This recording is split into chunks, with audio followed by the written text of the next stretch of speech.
It turns out that there's a connection between definite integrals, which are the ones I'm about to do right here, like this one, and Riemann sums and areas underneath curves.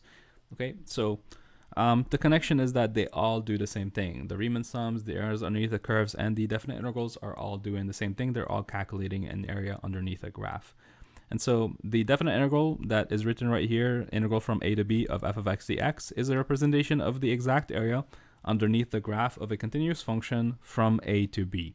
So for this first problem, it says -1 already. I want to change it to become 0 because that makes it a little bit easier so that we can understand what's going on here. So here's what I'm going to do first. I'm going to change the number to 0, and after I've done that, I'm going to write down that f of x equals 3x plus 2. Let's go ahead and graph it over here. When x is 0, the y is going to be 2. When x is 1, the y is going to be 5. And when x is 2, the y is going to be 3 times 2, which is 6, plus 2, which is going to be 8. So when x is 2, the y is going to be 8. And as you can see, the points line up in a straight line. Okay. What am I doing when I talk about the integral from 0 to 2? So first, let's record 0 and 2. What we're doing when we're solving one of these problems is finding the exact area. This is not an approximation like a Riemann sum. It's actually finding the exact area from the point 0, which is right there, to the point 2 on the graph, which is that point right there. So we're basically looking for all of the space inside of this shape that we've been calling so far the trapezoid shape. That's what these definite integrals are basically doing for us. They're giving us exactly the right amount. And we don't have to look at, a trapezoid formula after we learn how these things work. And that's going to come up in another section. But once you know how they work, you just plug in a couple numbers into this formula and you're basically finished. It doesn't have to have a graph associated with it. You don't have to look at a trapezoid or rectangle. And these problems are really useful for doing problems or curves where you have a bent in your curve, like these ones, where it's not a straight line. But in any case, right now, if I wanted to know the answer to this problem, 0 to 2, 3x plus 2 dx, what do I need to do? For now, because I don't have any ways to get this except for the area formulas, I'm going to do the area formula. So it's 1/2 times the height times the small base plus the large base. So what's the height of this trapezoid? It's that amount from there to there, which is 2 steps. So 1/2 of 2. And then what's the small base? That's this amount right here. So whatever that amount is, it goes from 0 all the way to 2. So that is 2 steps. That's the small base. Oops, low base. And then the large base. It's basically this amount right here. It's a massive 1. That's the large base. And remember we said when x is 2, the y is 8. So the base there is actually 8, whereas the first one was 2. So the total there is going to be integral from 0 to 2. That's how we say this. Integral from 0 to 2. We always say the number on the bottom first. Of 3x plus 2 dx is actually, in this case, just 10. Okay, so again, the way we pronounce this is it's called, first of all, a definite integral. The 0 on the bottom is called the lower bound. So this is the lower bound. And the 2 on top is called the upper bound. These are the places where you're starting and where you're ending. So we're starting on the x-axis at 0. We're ending at 2. We call those definite integrals. What is a definite integral doing? It's basically finding the area inside of a region. So what these definite integrals are basically doing is they're graphing a function f of x on the xy plane. So that's basically this line that we drew over here. Once they graph the function, they're looking at the area underneath the function, between the function and the x-axis, from the lower bound, which is the starting point, to the upper bound, which is the end point. And they are giving you the exact solution, not an approximation. This is exact. And by the way, all this can be plugged into a calculator, and I'll show you how to do that so that you can get the 10 without even having to have a graph. But for now, let's keep looking at a graph. So here's the next problem. It says the integral from -3 to 5 to x plus 4. So let me write it down. The integral from -3 to 5, and the function is 2x plus 4 dx. So again, the whole thing altogether is called a definite integral. The -3 on the bottom is called the lower bound. The 5 on top is called the upper bound. the function of the problem is the function 2x plus 4. So that's the one you're going to start by graphing. So the function that you have to graph is 2x plus 4. And we're graphing it from -3 all the way to 5. So what is the value when x is -3? So let's investigate. F of -3 will be 2 times -3 plus 4. So that's -6 plus 4, which is -2 at the end. When x is -3, the y is going to be -2. So this is the starting point. What about when we are at the end point at 5? What's the value there? 2 times 5 plus 4, that's 10 plus 4, which is 14. So when x is 5, the y is going to be 14. So 5 gives us 14. So that's the point right there. So we need to try to connect these two graphs or these 2 points together. So that's the graph of the function f of x. Okay. And again, why am I plugging in -3? Because that was the starting point. Why am I plugging in 5? Because that's the last point. And what my problem is basically doing is it's doing this. It's finding the area of this little triangle, whatever that is, and adding it to the area of this other more massive triangle that basically ends right there.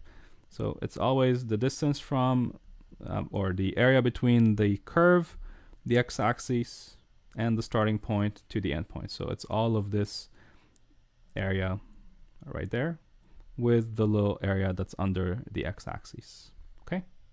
So to calculate the area, first of all, notice that the triangle is crossing right there at -2. So there's a little triangle. We're going to call it triangle 1. So that's the little triangle. And then triangle 2 is going to be the more massive one. So the integral that we're looking for, the -3 to 5 integral, going from -3 to 5 of 2x plus 4, the x is going to be the sum of the little triangle, which is a base times height divided by 2, added to the other more giant rectangle, or triangle rather, where we have base times height divided by 2. So let's take a look at the first triangle, this little one. How much is the base? How much is the height?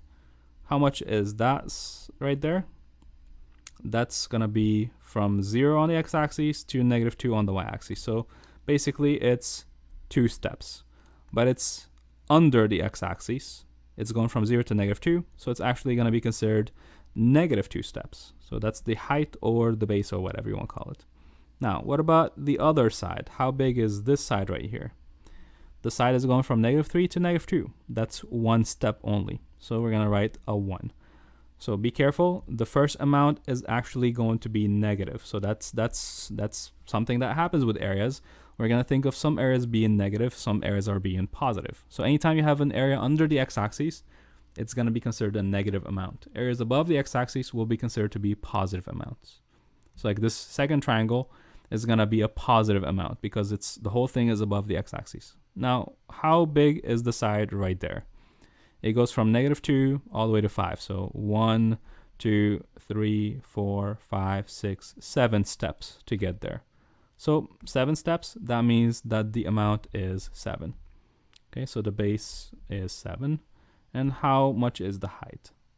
How big is that side right there? It goes from 0 on the x-axis all the way to 14 on the y-axis. So that's basically going to be 14 steps high. And that's the first number. And notice how that one is positive 14. It's not negative like the other one. In any case, how much is all of this? Let's discuss. And that's going to be -1 added to basically 49. So the total there is going to be 48. Let's try to get this number using a calculator so that you don't have to do this by hand every single time. Let's get your calculator out, turn it on, and let me show you how it's going to look like. Now, in order to do this with the calculator, you need to know what the function is, and you need to know what the starting point is and what the end points are. So that's basically what you need to do in order to plug this into the calculator. Okay, so in the calculator, this is what it's going to look like.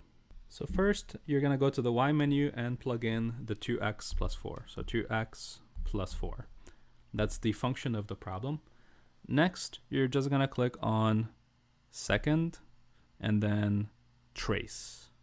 That's going to get you into this hidden menu that we call the calculation menu. Okay, so again, how do I get here? I click second first and then trace afterwards. Now, I want option number 7, which has a little integral fx dx. So that's the one I'm going to choose. I'm going to go all the way down there and then just click enter. And now the question is, what's the lower limit? So in other terms, where do you want to start your integral? What's the lower bound? The lower bound is, in this problem, -3. So you're just gonna click on your calculator, keyboard, -3, just click enter. Then the question is, what's the upper limit, or what's the upper bound? Where do you want to stop? We're stopping at 5. So click 5 and then enter. And the graph will highlight the region for you. This is the little triangle that we had, the large triangle that we had, and it will tell you the answer is 48. So that's pretty much exactly right on the money. We got 48 earlier when we did it by hand, and the calculator says 48. So in the future, when you do this problem, you're just going to be using a calculator. Now there's a second way to do the problem with a calculator, where you just put this in without even having to look at a graph, without even having to pick the lower bound or upper bound. So let me show you how to do that, how to plug this into your calculator.